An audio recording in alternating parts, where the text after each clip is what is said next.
はい、伊勢神宮よりもちょっと、離れたところにありますけれども、ちょっと気になってきた神社の一つです。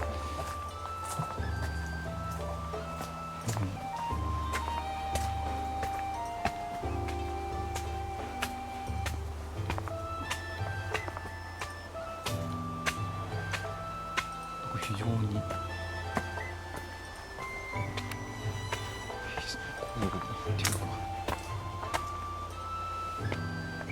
静かなところにありますけども、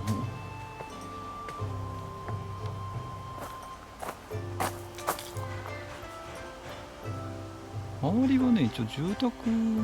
地なんですよ。なのでまあちょっと行くとお家ありますけど、こちらも昔は遷宮をしてたんでしょうね。もう多分だいぶお宮を建ててから時間が経過してるように見えますけど、ど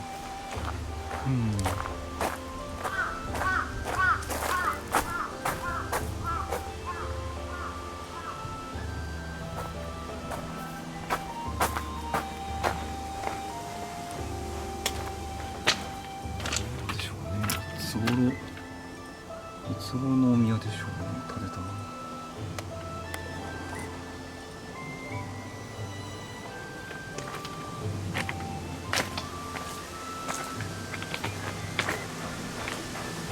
後ろでは多分なんかお家を建ててるのがトントントントン音がしてますけど、こうなんかちゃんとこう溝が掘ってるあたりは昔はかなり皆さんが熱心に参拝していたんでしょうね、きっとね。石垣も結構綺麗にできてますし、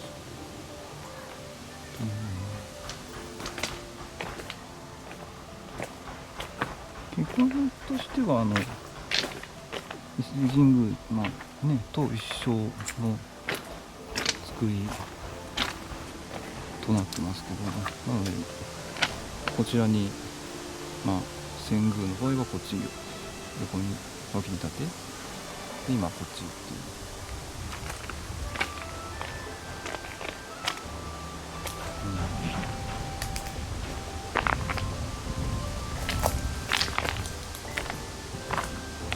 何か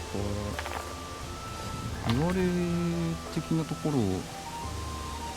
書いてないですね、どこにも。こ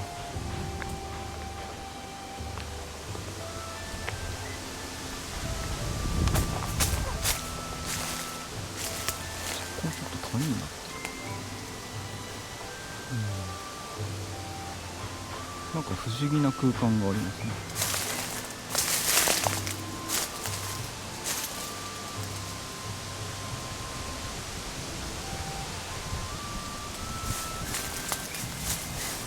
ぜひ参拝してみてください。